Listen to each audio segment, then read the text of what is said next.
ఉన్న బంగారాన్ని విడిపించి ఆ రోజు ఆన్లైన్ రేటుకే మేము కొంటాం. Sharma gold company.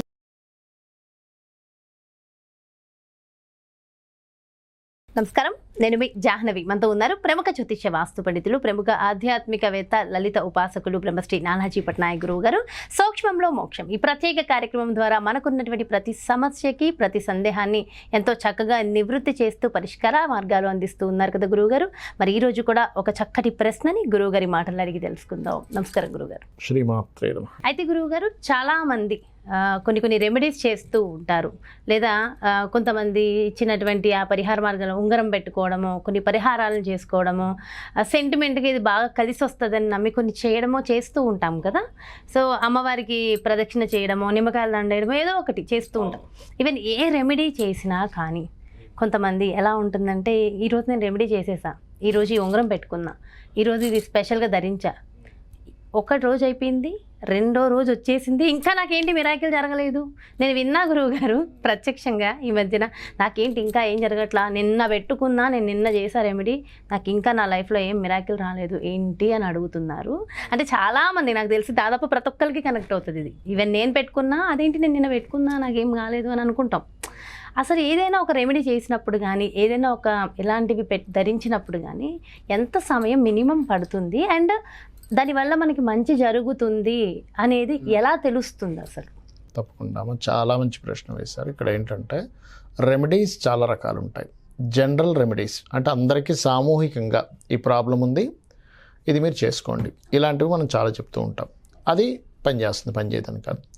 రెండవది, మీ పర్సనల్ చార్ట్లో ఏ మహాదశ, అంతర్దశ, ఏ గోచారం నడుస్తుంది, మీ సమస్య ఏమిటి, సమస్య ఏ రూపంలో వస్తుంది, దానికి ఎటువంటి నామజపం చేసుకోవాలి, ఎటువంటి వస్త్రాలు ధరిస్తూ ఉండాలి, ఎటువంటి వాటి జోలికి వెళ్ళకూడదు, ఎటువంటి నియమాలు పాటించాలి, అది పర్సనల్గా. అంటే చిన్న ఎగ్జాంపుల్ చెప్పాలంటే, ఒక అమ్మాయికి వివాహమే అవ్వట్లేదు అనుకోండి కాసేపు, అసలు సప్తమ స్థానంలో ఏ గ్రహం రూల్ చేస్తుంది. జనరల్ రెమెడీ కొంతవరకు మీకు పుష్ చేస్తుంది. ఇప్పుడు ఎలాగా, ఇప్పుడు మీకు అమ్మవారి నామని చెప్పాము, కామేశబద్ధ మాంగళ్య సూత్రశోభిత కందర, అమ్మవారి యొక్క అనుగ్రహం రావడానికి అది తోడ్పడుతుంది. ఖచ్చితంగా అమ్మవారి అనుగ్రహంతో వివాహం ఉంది. కానీ ఇక్కడ దీంతో పాటు మీరు ఎప్పుడైతే సప్తమ స్థానంలో ఏ గ్రహం అది రూల్ చేస్తుంది అని చూసుకున్నప్పుడు ఇది ఎలా పనిచేస్తుంది అంటే, ఉదాహరణకి సప్తమ స్థానంలో ఏ శనికేతువులో ఉన్నారనుకోండి, అప్పుడు శనికి కేతువుకి సంబంధించిన దానం ఇస్తూ, పర్టికులర్గా శనికేతువులు ఉన్నప్పుడు ఆ రోజుల్లో మీరు సంబంధం చూడకూడదు. చాలామంది చేసే మిస్టేక్ ఏంటంటే, పాడైన గ్రహాలు 2 ఉన్నాయి సప్తమ స్థానంలో, మనం వివాహం కోసం చూస్తున్నాం. శనివారం ఆదివారం నాకు ఖాళీగా ఉంటుంది కదండి, శనివారం నేను చూస్తాను ఎలా అంటుంటాను. కుదరదు. ఏ గ్రహం అయితే వివాహాన్ని పాజిటివ్గా తీసుకెళ్తుందో ఆ రోజులు వెళ్ళి కనెక్ట్ అవ్వాలి. అది మన జాతకాన్ని పరిశీలించుకొని మన పర్సనల్ చార్ట్ బట్టి ఉంటుంది. అదొకటి. రెండవది ఏంటి, ఇప్పుడు ఏ ప్లానెట్ అయితే పడిందో ఆ రంగు వస్త్రం వెళ్ళి పెళ్లిచూపులకు వెళ్తాడు. అదే తెలియదుగా, బాగుంది కదా వేసుకుంటాం. అది అక్కడ అపోజ్ చేస్తూ ఉంటుంది. అంటే వస్త్రము, రోజు, అదేవిధంగా మీరు ఏ రెమెడీ చేస్తున్నారు, ఏ మంత్రం చదువుకోవాలి, అసలు ఇప్పుడు యోగం ఉందా లేదా, మనం రెమెడీ చేసుకుంటూ వెళ్ళిపోవడం ఎత్తు, అసలు వివాహ యోగం ఉందా లేదా చూడాలిగా.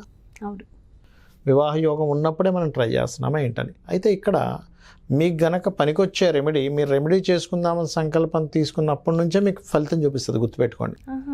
మీకు గనక ఈ చిన్న రెమెడీ చేయడం ద్వారా మీకు యోగిస్తుంది అన్నప్పుడు, రెమెడీ చేసుకోవాలి అని మనసులో సంకల్పం తీసుకోగానే స్టార్ట్ అవుతుంది దాని పాజిటివ్నెస్, గుర్తుపెట్టుకోండి. అయితే కొన్నిసార్లు రెమెడీ చేసిన ఒక నెలకో 15 రోజులకో కూడా ఫలితం వస్తుంది. అది ఎప్పుడు అంటే, వాళ్ళ జన్మజాతకంలో దాని యొక్క ప్రభావం ఎక్కువగా ఉందని అర్థం, వాళ్ళు అనుభవించాల్సిన ప్రభావం ఎక్కువగా ఉందని.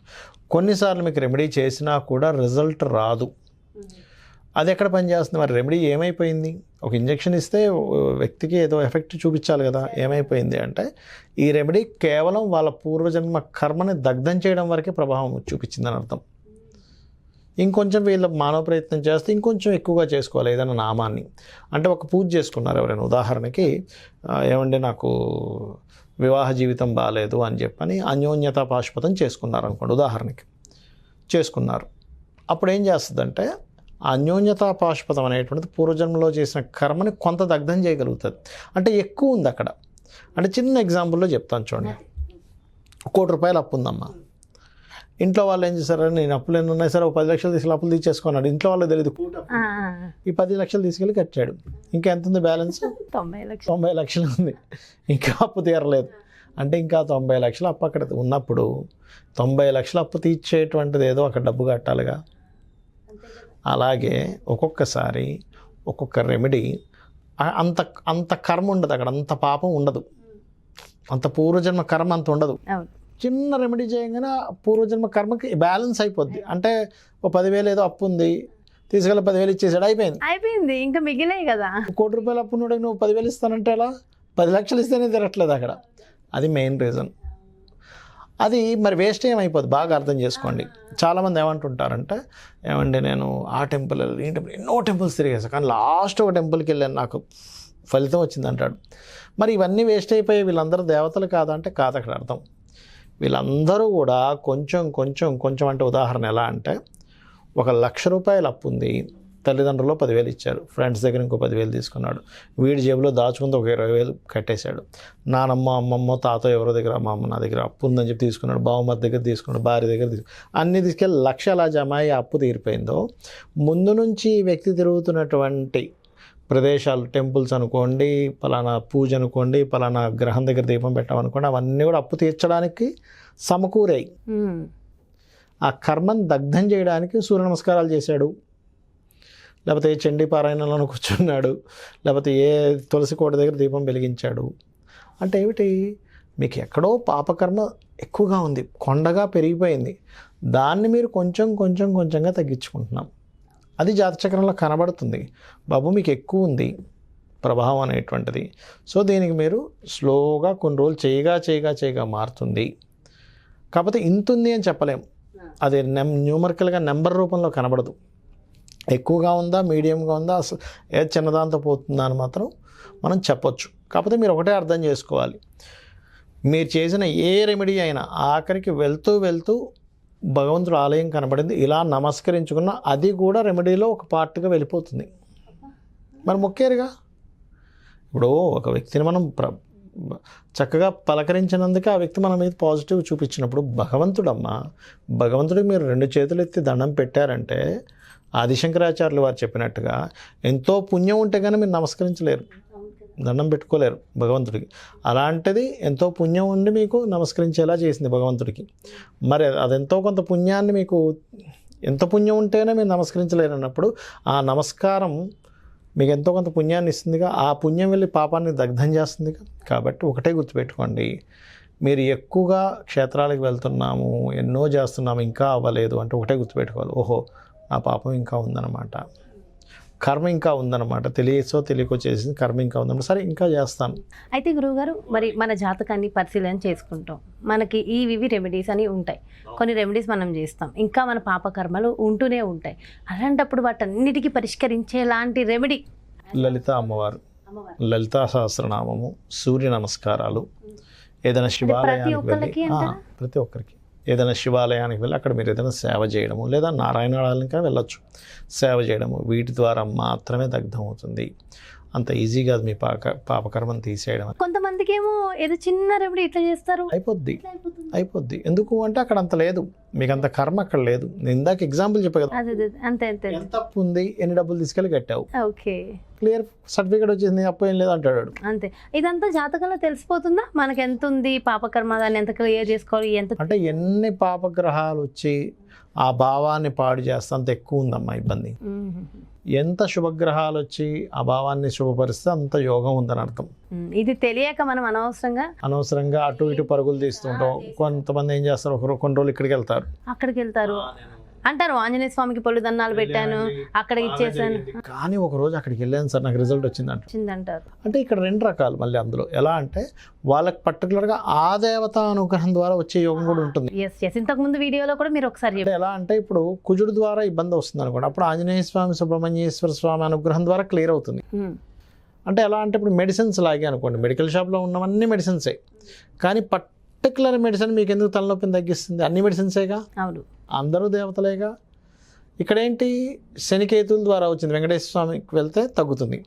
కుజుడు ద్వారా వచ్చింది, ఆంజనేయ స్వామి, సుబ్రహ్మణ్యేశ్వర స్వామి ఆలయాలకు వెళ్తే ఆ ఎనర్జీ కనెక్ట్ అవుతుంది అక్కడ. ఇక్కడ ఏంటంటే మీకున్నటువంటి కర్మను దగ్ధం చేసేటువంటి ఎనర్జీ ఏం కనెక్ట్ అవుతే మీకు అది మీకు ఒక రక్షణ కవచంగా నిలబడుతుంది.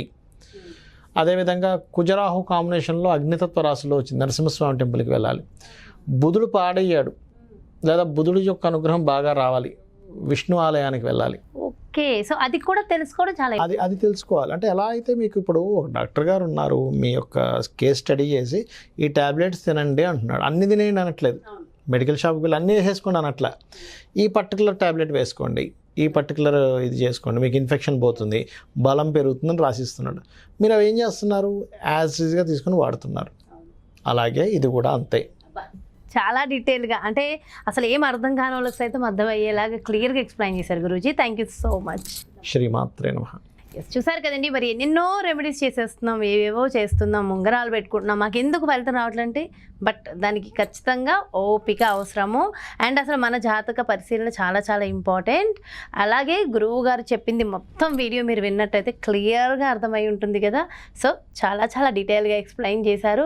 సో దయచేసి ఇంకా రావట్లేదు ఫలితం అని బాధపడకండి, ఇంకా నెక్స్ట్ ఏంటి అనేది మాత్రమే చూసుకోండి. మరో ప్రత్యేకమైన కార్యక్రమంతో మళ్ళీ మీ ముందుకు వచ్చేస్తాను. అలాగే మీ యొక్క జాతకానికి సంబంధించి కానీ లేదంటే మీ ఇంటి వ్యాపార వాస్తుకు సంబంధించి కానీ గురువు గారిని సంప్రదించాలి, అపాయింట్మెంట్ కావాలి అనుకుంటే వెంటనే క్రింద డిస్ప్లే అవుతున్నటువంటి నెంబర్స్కి కాల్ చేయండి, అపాయింట్మెంట్ తీసుకోండి. నమస్తే.